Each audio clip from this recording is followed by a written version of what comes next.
Dr. Pavel, I'm CIA. He wasn't alone. You don't get to bring friends. Hello and welcome to the Refundables. This is your host Punch, and of course with me I have Peppy. Hello, Peppy. Hello. We're off to a good start. We are reviewing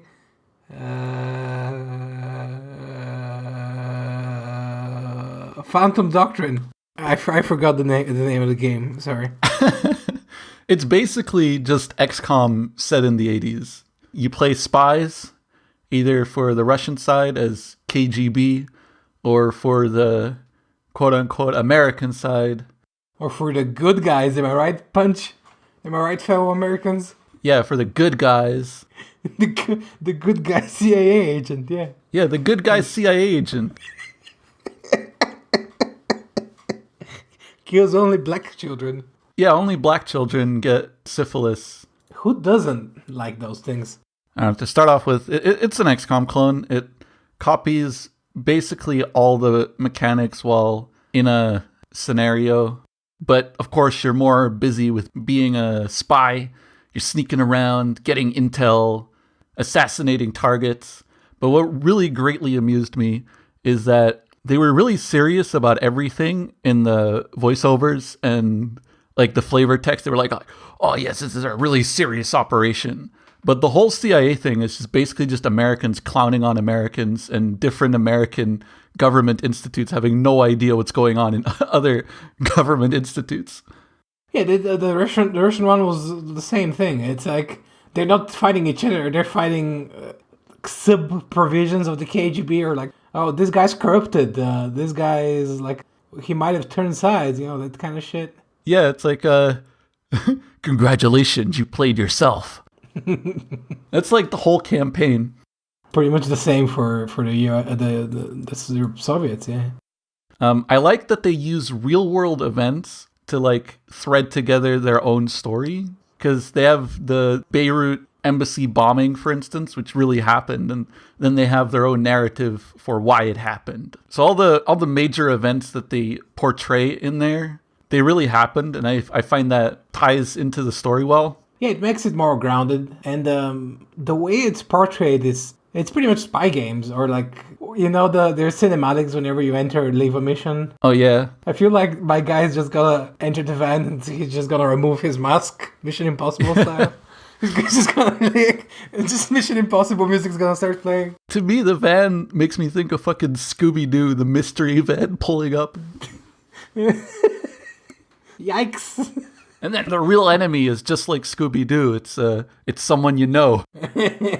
Your fellow operatives in another branch. Yeah, like the multiple missions I got were just like, oh, this guy might have betrayed our agency, so just go kill him, I guess. As you progress, it'll tell you stuff about your own agents, what they're doing. It'll be like, codename Redbeard volunteered to check the tapes for you, but it's not his turn yet. Do you want to check his work after to see if he's a plant? And they really build up that suspicion of your own agents. Yeah, one of my agents got wounded, and I was like, I either had to lose all 3 agents or just get him out. So I left him behind, and then like another week later, like 2 days later, it's like, he came back. He was like shot in the fucking, he was half dead, and he's like, oh yeah, he's okay now. Nothing happened to him. Yeah, I'm like looking at him, you okay, dude? But I did have a mission with one of my agents where he had, I guess, like a story mission for him, where you send him on a special mission. I kind of didn't read it, or I didn't understand what was going to happen. And then 2 days later, he returned, and there's like a Turkish prison stabbing, and like some diplomat got killed in a Turkish prison, and his family too. And just my agent came back more royal than ever. I'm like, okay. Did you have fun over there? Yeah, it was an automatic mission, so I'm like... But yeah, like what I'm talking about is like during the management section, because just like XCOM, it's split between the mission segment where you're sending your guys out on a mission that you're completing, and then on the other part you have the management while you're in base. While you're in the base, there's all kinds of events. You can do research, you can make equipment for your guys, you can train them, you can hire new ones. But yeah, you always get like these flavor things making you suspect your own people. It's just paranoia all around. Yeah, it plays into the paranoia of spy games really well. It's just complete paranoia. Whenever your spies go on missions, they generate heat. how much authorities are looking for him, I guess, would be the... But you can like forge new identities for them, which is cool. Yeah, of course. Of course you can. Still pretty great when you send because I accidentally sent an agent with a lot of heat on a mission, and he's like, oh, you got ambushed by like the Balthazar or whatever organization. Beholders. Yeah. It's like, oh, they ambushed you, now what? Try to get everybody out? Nope. Somebody's gonna die there. Yeah, you can send them out on like scouting missions, and every time you send them out, there's like multiple events that can happen. Like they can be scouting out you in return, or you know they'll be busy plotting a conspiracy that you have to stop. The thing is, you always like my first capture of an agent, for example, was pretty funny. We interrogated him and then we killed him. It's like, oh, I guess me capturing him didn't matter that much because you just killed him anyway. We got all the intel we could and we killed him. Yeah, they're doing quote-unquote enhanced interrogation, dude. Yeah. And you get like a bunch of intel. The intel screen is really great too, where you connect the dots. I like that a lot. I guess now we'll have to go from the setting, which I think is very well presented. But then when it translates to gameplay, I have a bunch of issues. You've gotten that part with the investigation. Like you'll have like a document that you have to scan for words, for instance. What I find a shame is that there's no failure option there. You can basically just spam click the whole document till you find what you need. Maybe like Fallout, the 3 clicks and you're out. The limitless attempts, it adds no hassle to it. It's not investigation. It's just trial and error till you get there. Yeah, I can see that. Because just like a classic investigation in a police station, you have like the board and you have to pin stuff to the board and then tie it all together with strings. Like the fucking It's Always Sunny scene. Yeah, you're Charlie smoking a shitty Soviet cigarette and just pinning shit to the wall. And you're like, you suspect all your agents too because you're fucking paranoid. And I think that permeates through a lot of the game for me. It's a bunch of good ideas strung together with execution that probably could have been done a lot better. It feels like it's on the cusp of being great. It needs a little bit more, like the combat mechanic I have issues with. But like it feels like it's focusing so much on stealth, but also here's combat, but the combat's not that good. There's some funky shit with the stealth, because basically they just took XCOM mechanics and then put the game around it. But the problem with that is that the XCOM stealth, I don't think, is deep enough for a spy game. It's definitely not, yes. For instance, you could just run around, like there's a guard 2 feet away from me and he's facing the opposite direction.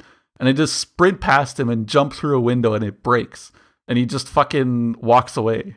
If I was a guard, let's say I'm an Iraqi guard patrolling a WMD facility, just as a hypothetical, haha, because WMDs aren't real in Iraq. We can redact that later.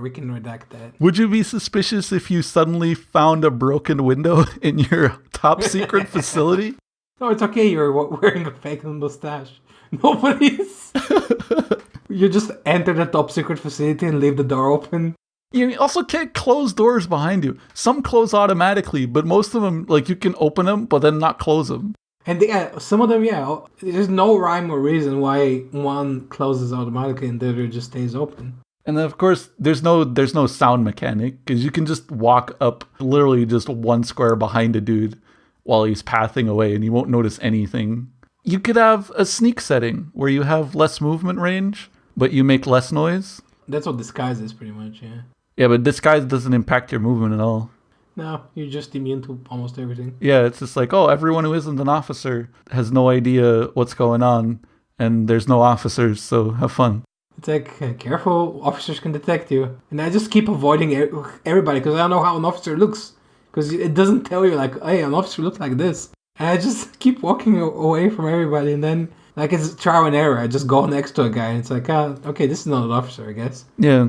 And you can just go next to almost everybody. I didn't find a guy in 5 hours in that's an officer. Or the cameras that seem to do absolutely nothing if they're not on trespassing territory. Like, you just have a bunch of outside cameras on grounds you're allowed to walk on, and they just do nothing. It's like, why are they even there? Also, the idea of the weapons, of you being a spy, just having a heavy machine gun on you. You're just, like, walking around with an LMG as a spy in your back pocket. Because you always have it on you. You don't see it, but you always have the fucking LMG on you. Yeah, you could give an MMG, an AK, or a shotgun, like a big ass shotgun. Hey, this dude has a really big bulge in his pants. Must be his dick. Oh, well. Mr. Soviet, what's in your pants? But the customization stuff is pretty good, like character customization. You can be a guy or a girl. There were no non-binaries in the 80s. You can even be a black lady in Russia in the 80s. Something else I noticed about they actually hired Russian people to do Russian, which is... It's a nice touch. Yeah, that's what I said. You know, the setting is very well crafted. They paid attention to the finer details. You know what's weird? They have dollars in the fucking KGB. They're like, you want to change identities? It's $500. Oh yeah, the overall cost is always just in dollars. Well, only if we were in this fucking giant country that used another form of currency. Just double it and turn it into rubles or whatever. Considering how much they did about immersion, just continue doing it. I like that they have a bunch of spy abilities that are unique. Because, you know, you're unique character. You don't have unique classes, but you have unique abilities and unique skills you can select. And of course, you can manage your agent's equipment and shit. So some agents have like the ability, have a heart sensor monitor, or the other has the ability to distract.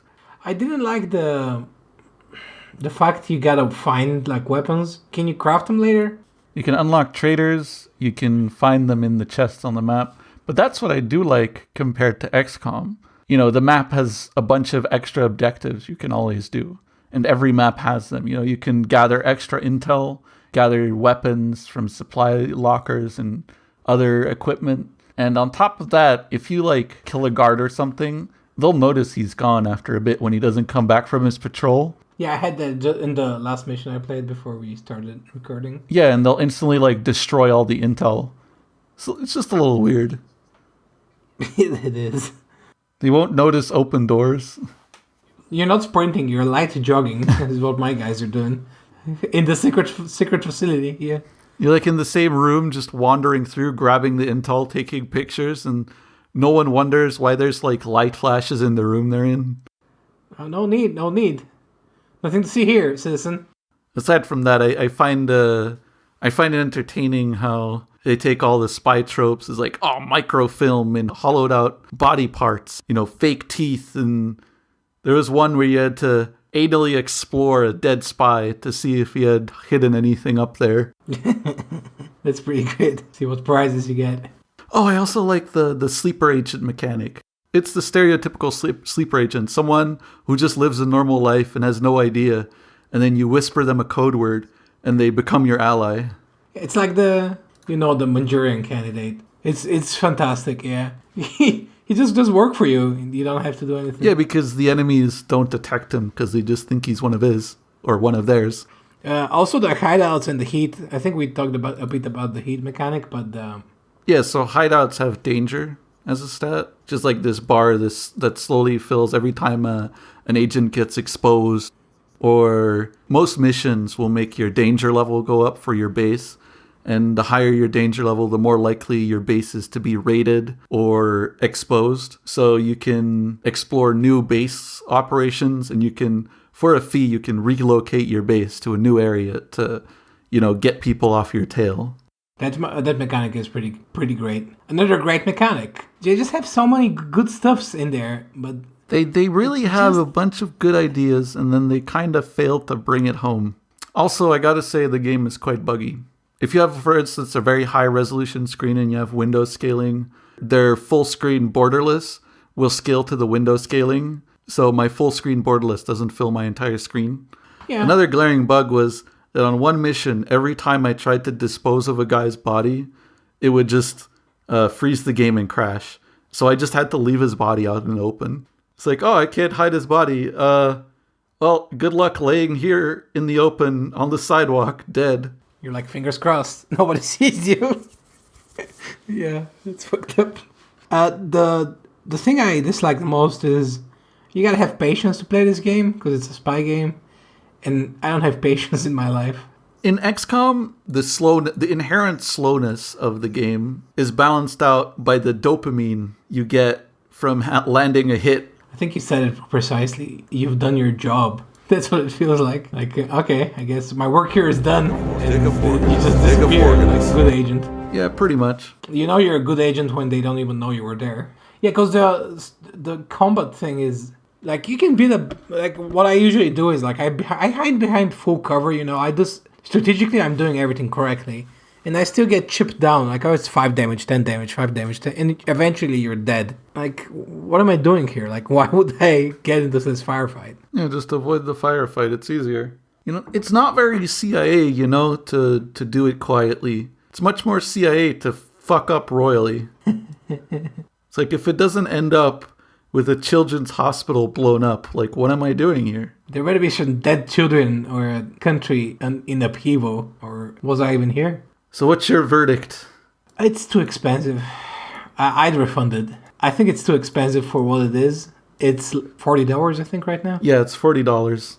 It's a good game for $20.